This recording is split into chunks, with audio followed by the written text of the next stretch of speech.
Everyone, welcome back our channel Sarthak coaching classes. My name is Karishma और हम पढ़ रहे थे अपना एडजेक्टिव चैप्टर, जिसमें हमने 10 रूल्स अपने कवर कर लिए थे। आज बारी है जो लास्ट रूल मैंने आपको एक टेबल लिखवाई थी उसी कॉन्सेप्ट के बारे में। तो चलिए स्टार्ट करते हैं आज की अपनी वीडियो। जो मैंने आपको टेबल लिखाई थी उसी में जो हमारे वर्ड्स आए थे उन्हीं से रिलेट आज का हमारा कॉन्सेप्ट है कि उनको कैसे यूज़ करना है, कहाँ पे यूज़ करना है और उसका स्ट्रक्चर कैसा रहेगा। तो चलिए स्टार्ट करते हैं। आते हैं हम रूल नंबर 11 पे। आता है हमारा रूल नंबर 11। हमारी टेबल में वर्ड था ओल्ड, ओल्डेस्ट, एल्डर, एल्डेस्ट। तो चलिए बात करते हैं पहले उसी के बारे में। क्या था? ओल्ड, ओल्डर और ओल्डेस्ट,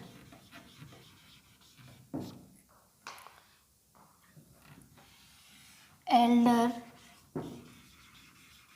और एल्डेस्ट, ये हमारी टेबल में था। अब देखिए, एक है कंपैरेटिव डिग्री, एक है सुपरलेटिव डिग्री। इसका यूज़ हम कैसे करेंगे चलिए देखते हैं।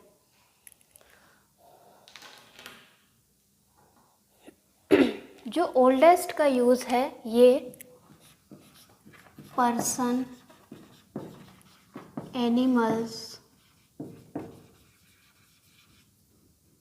एनिमल्स और थिंग्स के लिए किया जा सकता है।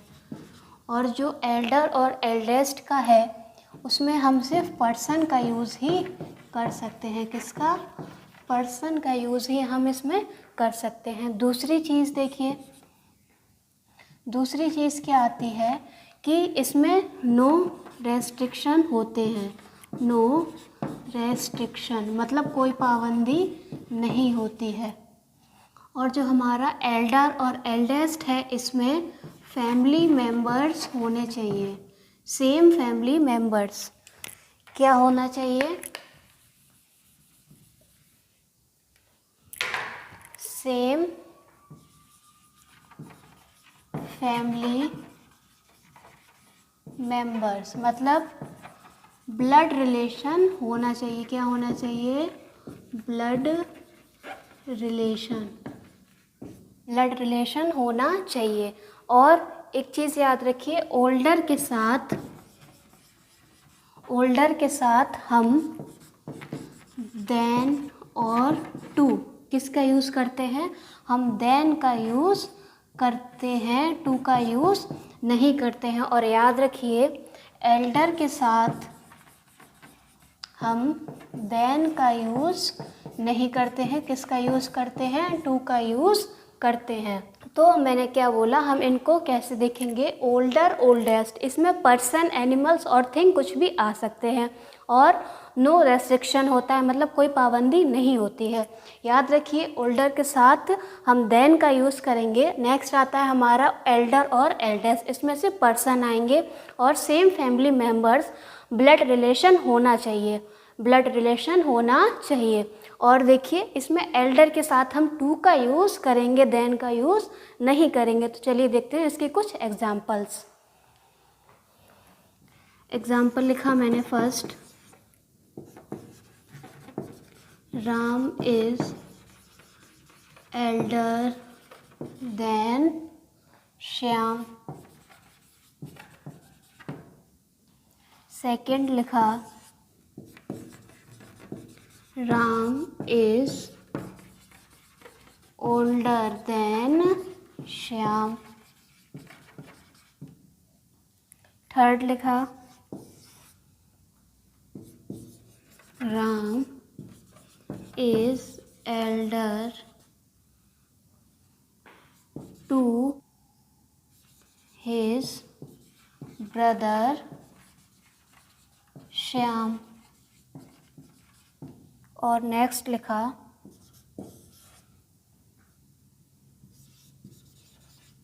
This is the eldest temple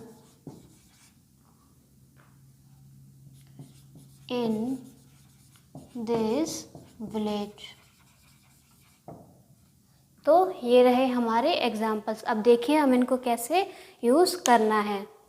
क्या बोला मैंने कि ओल्डर ओल्डेस्ट के साथ पर्सन एनिमल थिंग्स यूज़ हम कर सकते हैं। तो देखिए Ram is elder than Shyam, तो ये क्या सही है हमारा? नहीं, ये गलत है।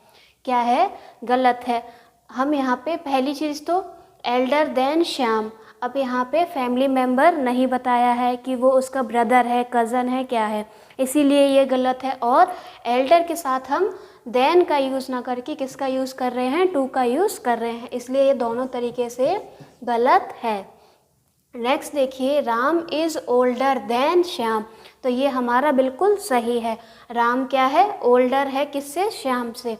तो इसमें हमने जो ओल्डर वाला हमारा रूल था उसमें क्या है? नो रेस्ट्रिक्शन, मतलब कोई पाबंदी नहीं है, तो इसका मतलब ये हमारा बिल्कुल सही है।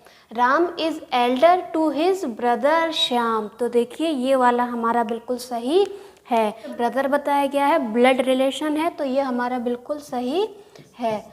नेक्स्ट देखिए दिस इज़,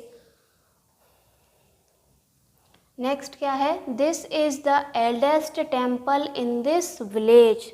टेम्पल क्या है? हमारी थिंग है। टेम्पल क्या है? थिंग है। और लेकिन थिंग तो हम किस में यूज़ कर रहे हैं? ओल्डर ओल्डेस्ट में यूज़ कर रहे हैं, तो ये भी हमारा गलत है। यहाँ पे क्या आना चाहिए? यहाँ पे आना चाहिए ओल्डेस्ट। क्या आना चाहिए? ओल्डेस्ट। तो ये थे हमारा जो टेबल हमने बनाई थी उसका फर्स्ट रूल। चलिए देखते हैं उसके और आगे के कॉन्सेप्ट्स। अब आ गए हम रूल नंबर 12 पे, तो देखते हैं रूल नंबर 12। रूल नंबर 12 में क्या है?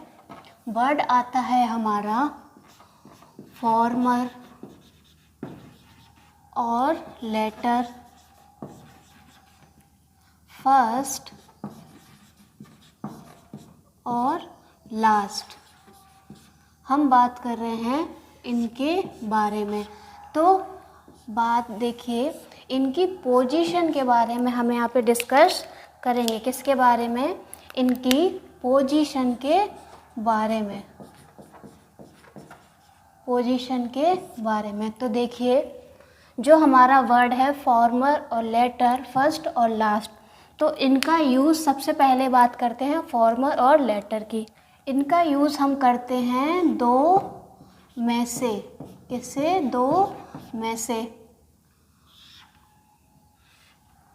और इसका फर्स्ट और लास्ट का यूज़ होते हैं दो से अधिक के लिए।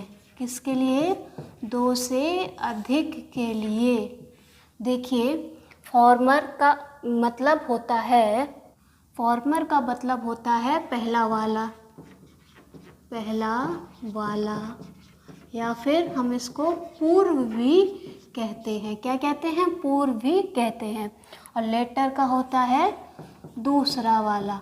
क्या है? दूसरा वाला। अब फर्स्ट और लास्ट इसमें क्या होता है? इनका अर्थ क्या होता है? देखिए फर्स्ट का यूज़ हम करेंगे सबसे पहला। किसके लिए? सबसे पहला। और लास्ट का यूज़ सबसे आखिरी, सबसे आखिरी। तो मैंने क्या बोला? फॉर्मर और लेटर, इसमें हम यूज़ करेंगे दो में से। किस में से? दो में से। तो फॉर्मर पहला वाला पूर्व और लेटर दूसरा, और फर्स्ट और लास्ट इसमें यूज़ करेंगे हम दो में से अधिक, दो में से अधिक, दो से अधिक, दो से अधिक। तो यहाँ पे सबसे पहला होगा वो हमारा फर्स्ट होगा और सबसे आखिरी हमारा क्या होगा? लास्ट होगा। तो चलिए देखते हैं इसके कुछ एग्जाम्पल्स। एग्जाम्पल लिखा मैंने first, Ram and Shyam are friends. The former is a doctor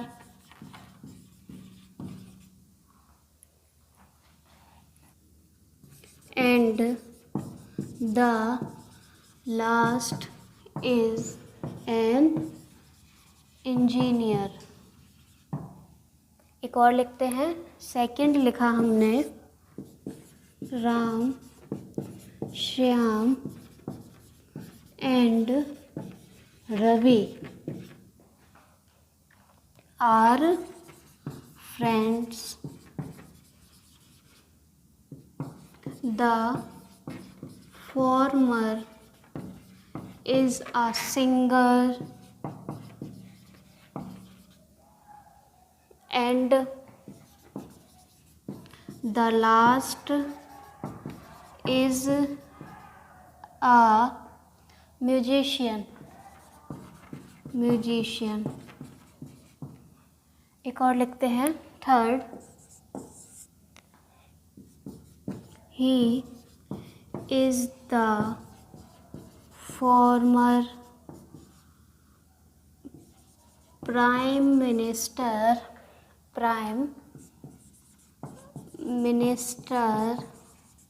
in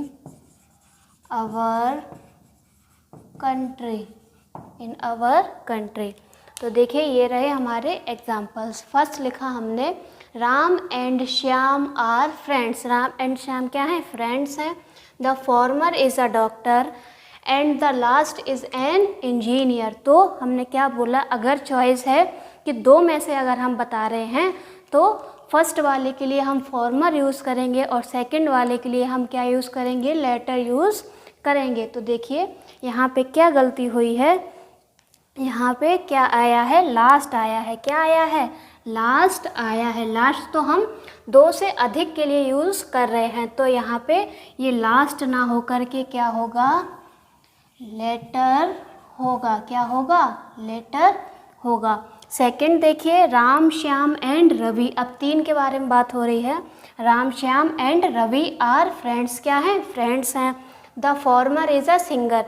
farmer मतलब पहले वाला जो है वो क्या है? सिंगर है।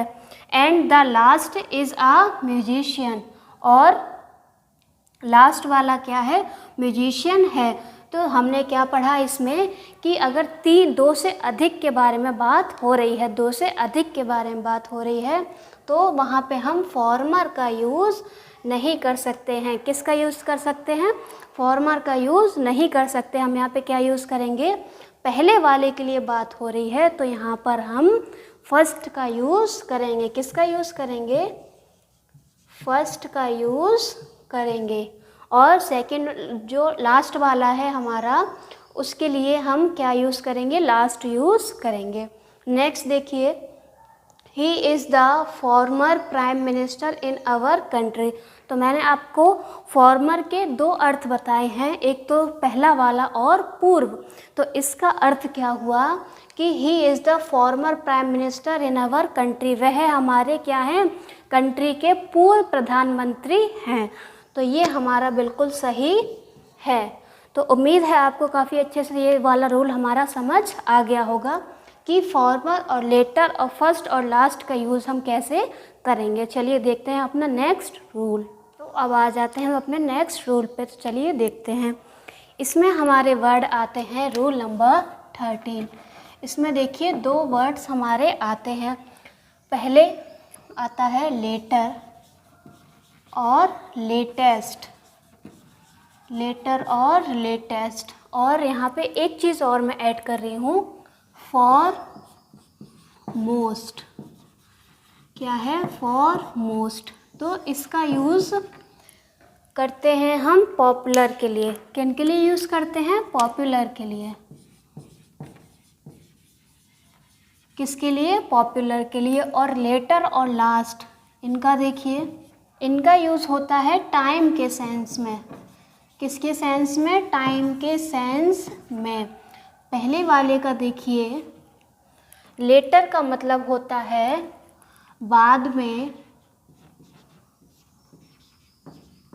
या देरी से, या देरी से बोलते हैं ना, आई कॉल यू लेटर, तो मैं आपको बाद में फ़ोन करता हूँ। और लेटेस्ट का मतलब होता है नवीनतम। क्या होता है? नवीनतम। मैंने क्या बोला? लेटर और लेटेस्ट का यूज़ हम टाइम के सेंस में करते हैं। लेटर का अर्थ होता है बाद में या देरी से, और लेटेस्ट का मतलब होता है नवीनतम। इसमें हमने एक और वर्ड ऐड किया है फॉरमोस्ट, जो कि हमारे टेबल में था, तो इसका यूज़ हम पॉपुलर के लिए करते हैं। तो चलिए देखते हैं इनके एग्जाम्पल्स। फर्स्ट एग्जाम्पल लिखा मैंने, ये जो हमने रूल लिखा है ये हमारे टेबल में कैसे थे, देखिए फॉर क्या बनाया था, फॉर्मर और फर्स्ट और फॉरमोस्ट, फॉरमोस्ट। तो ये था हमारा, हम बात कर रहे हैं फॉरमोस्ट के बारे में, इनके बारे में हमने बात कर ली है। तो देखिए एग्जाम्पल लिखती हूँ मैं first, Mahatma Gandhi, Mahatma was the first politician of his time। Second लिखा हमने, Ram reached school later than Shyam. एक और लिखते हैं, this is the latest addition in this magazine. तो देखिए ये रहे हमारे एग्जाम्पल्स। हमने बात की कि लेटर और लेटेस्ट का यूज़ हम टाइम के सेंस में करते हैं, और फॉरमोस्ट का यूज़ हम पॉपुलर लोगों के लिए या कुछ भी हो उसके लिए करते हैं। तो देखिए, Mahatma Gandhi was the first politician of his time. तो महात्मा गांधी क्या थे, अपने टाइम के फर्स्ट पॉलिटिशियन थे? नहीं। हम क्या बात कर रहे हैं यहाँ पे कि वो क्या थे, पॉपुलर पॉलिटिशियन थे। क्या थे?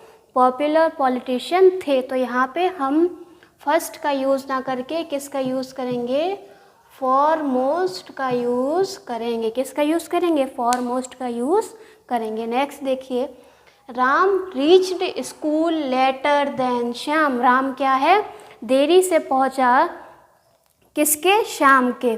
तो यहाँ पे क्या है, वो बाद में पहुंचा। सेंस क्या आ रहा है, देरी से या बाद में पहुंचा। तो यहाँ पे लेटर ना होकर के क्या होगा, लेटर। क्या होगा? लेटर हमारा सही होगा। नेक्स्ट देखिए, this is the latest addition in this magazine. ये क्या है, इस मैगज़ीन का लेटेस्ट एडिशन है। तो ये हमारा बिल्कुल सही है। लेटेस्ट मतलब नवीनतम, लेटेस्ट मतलब नवीनतम। तो आपको ये अच्छे से समझ आ गया होगा। बढ़ते हैं अपने नेक्स्ट कॉन्सेप्ट की तरफ। तो अब आगे हम अपने नेक्स्ट रूल पे देखते हैं। Rule number 14। रूल नंबर 14 हमारी टेबल में वर्ड था फर्दर और फर्दर, फार्दर और फर्दर। ये कैसा था हमारी टेबल में, फार, फार्थर और फार्थेस्ट। इसका यूज़ हम डिस्टेंस के लिए करते हैं। किसके लिए? डिस्टेंस के लिए करते हैं। और नेक्स्ट आया हमारा फर्दर। इसका यूज़ हम इन एडिशन टू, मतलब के अतिरिक्त, के अतिरिक्त, के अतिरिक्त। तो हमने क्या बोला, फार्दर और फर्दर। इनका फार्दर का यूज़ हम डिस्टेंस और फर्दर का यूज़ हम इन एडिशन टू, मतलब के अतिरिक्त के लिए करते हैं। चलिए देखते हैं इनके एग्जाम्पल्स। फर्स्ट एग्जाम्पल लिखा मैंने, I am so tired. that I can't walk further। Second लिखा हमने the soldiers are waiting for further commands।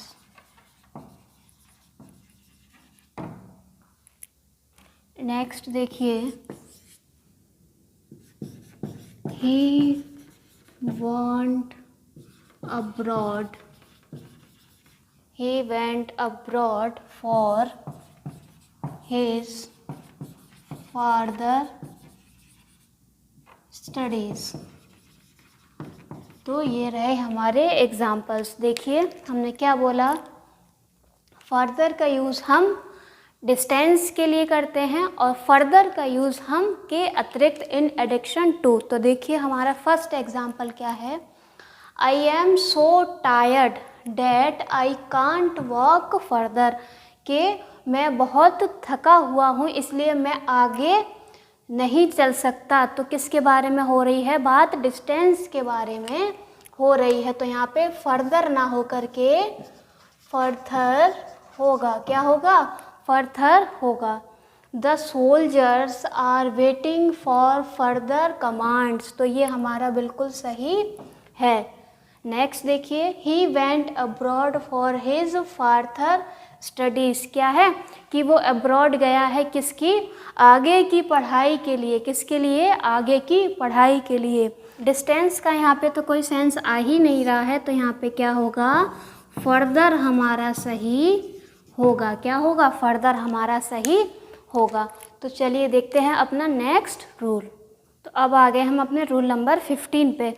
उस टेबल के लास्ट वर्ड्स जो रह गए हैं वो भी हम कंप्लीट कर लेते हैं, इस टेबल में हमारा कंप्लीट हो जाएगा। तो देखिए रूल नंबर 15, वर्ड रह गए हैं हमारे आउटर मोस्ट और अटर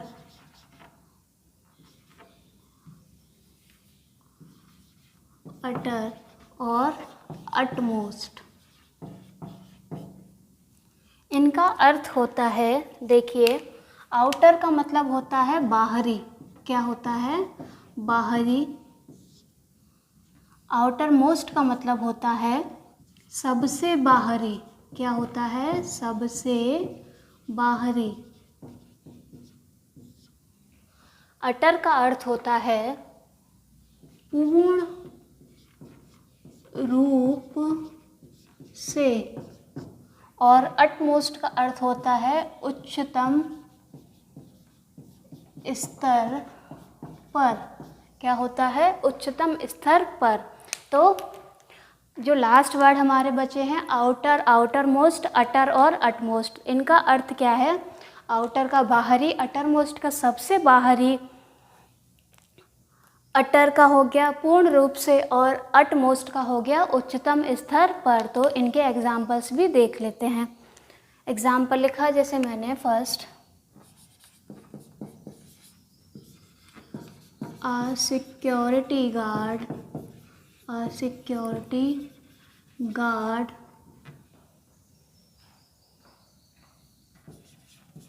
was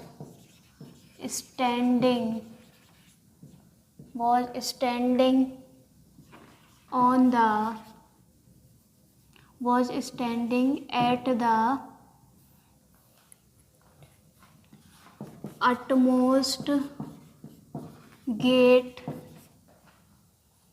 in the hotel।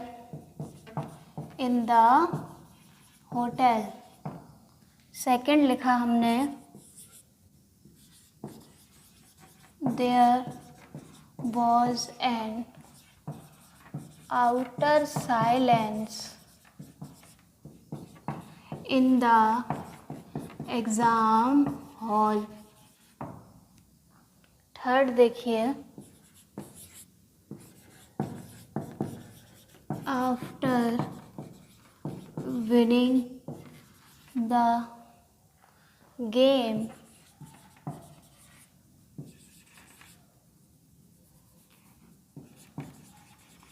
everyone started at his outermost voice। ये रहे हमारे इसके एग्जाम्पल्स। तो देखिए फर्स्ट वाला क्या है, a security guard was standing at the utmost gate of the hotel. तो अटमोस्ट गेट की बात हो रही है कि सिक्योरिटी गार्ड क्या है, खड़ा हुआ है कहाँ पे, उच्चतम स्तर पर। क्या होगा, उच्चतम स्तर पर नहीं, ये हमारा गलत है।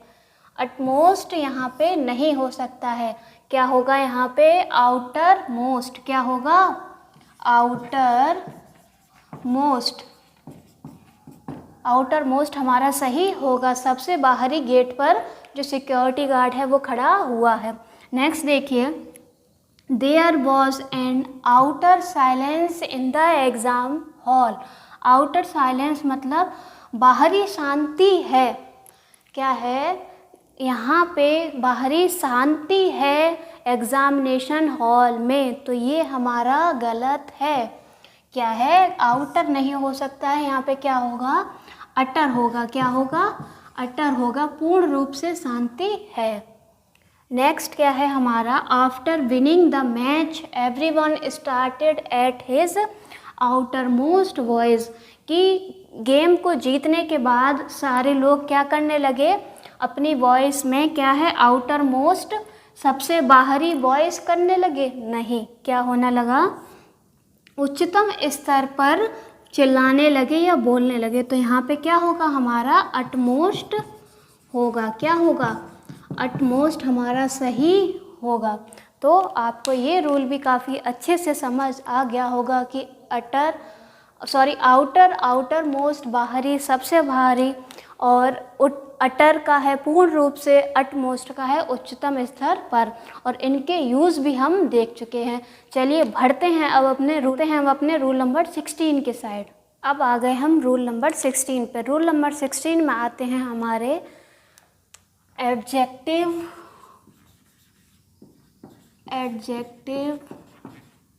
ऑफ नंबर्स,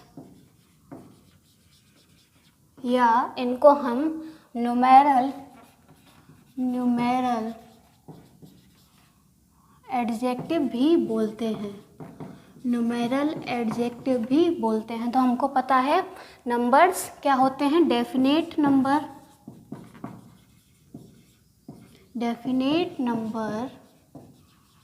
और इनडेफिनेट नंबर। इनडेफिनेट नंबर ये क्या होते हैं, देखिए डेफिनेट नंबर, निश्चित नंबर, इनडेफिनेट नंबर, अनिश्चित नंबर। कौन कौन से होते हैं, देखिए डेफिनेट नंबर होते हैं जैसे कि हम लिखें 1 2 3, जैसे कि हम लिखें फर्स्ट, सेकंड, थर्ड, हम लिखें सिंगल, डबल, ट्रिपल, एसेट्रा।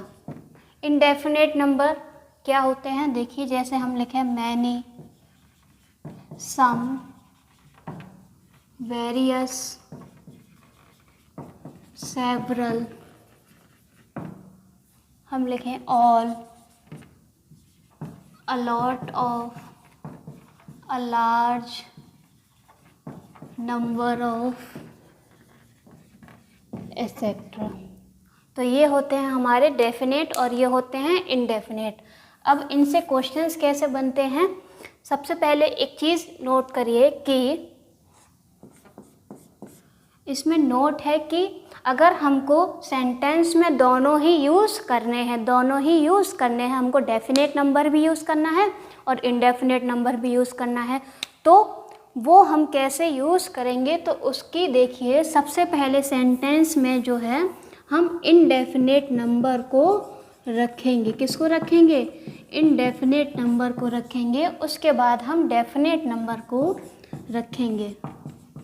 उसके बाद हम डेफिनेट नंबर को रखेंगे। पहले हम क्या करेंगे, उनका पोजीशन क्या होगी, इनडेफिनेट, उसके बाद आएगा डेफिनेट नंबर। इसके देखते हैं एग्जाम्पल।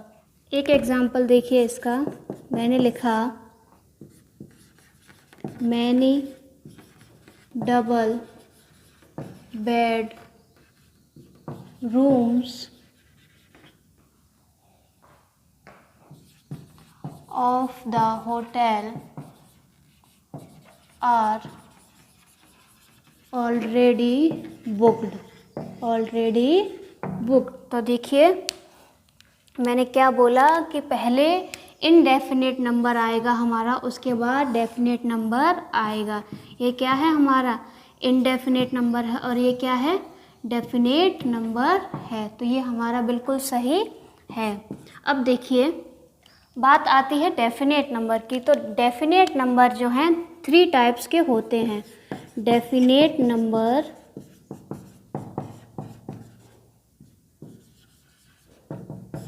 फर्स्ट आता है हमारा कार्डिनल नंबर्स। क्या आता है? Cardinal numbers. कार्डिनल नंबर्स क्या होते हैं? जैसे कि 1, 2, 3, 4 एक्सेट्रा। सेकंड आता है हमारा ऑर्डिनल नंबर। क्या आता है? Ordinal number. ये क्या होते हैं? जैसे कि हम लिखें first, second, third etcetera. Last आता है हमारा मल्टीप्लिकेटिव नंबर। क्या आता है? Multiplicative numbers. ये क्या होते हैं? Single, double, triple etcetera. ये होते हैं हमारे इसके 3 टाइप्स। डेफिनेट नंबर्स के 3 टाइप्स। फर्स्ट है हमारा cardinal numbers 1, 2, 3, 4 etcetera. Ordinal numbers first, second, third, 4 और multiplicative number single, double, triple etcetera. तो अब बात आती है कि अगर हमको इनको साथ में यूज़ करना पड़े, हमें तीनों डेफिनेट नंबर्स का साथ में यूज़ करना पड़े, तो उसका सीक्वेंस क्या रहता है? तो देखिए यहाँ पे लिख देती हूँ मैं उसका सीक्वेंस। क्या है? सीक्वेंस जो रहेगा वो देखिए, उसका सीक्वेंस जो रहेगा वो सबसे पहले आएगा हमारा ऑर्डिनल, फिर आएगा कार्डिनल और फिर आएगा multiplicative.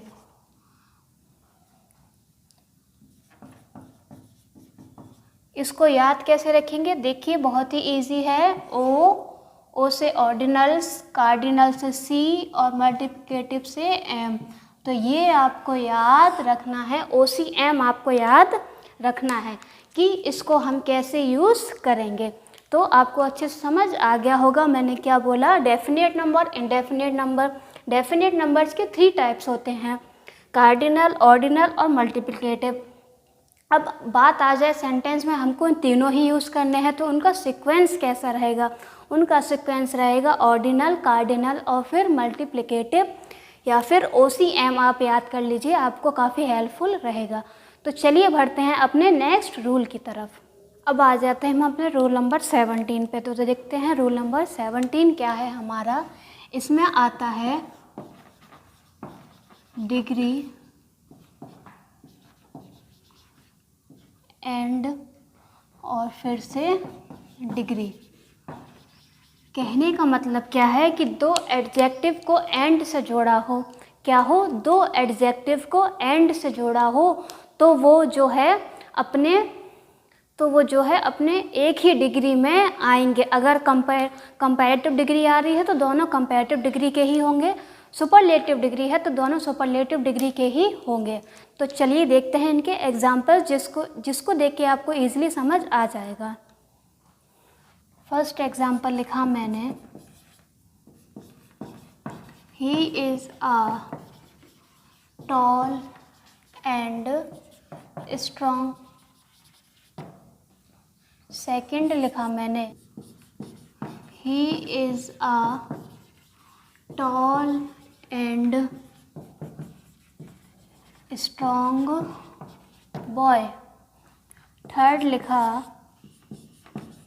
He is taller and stronger boy.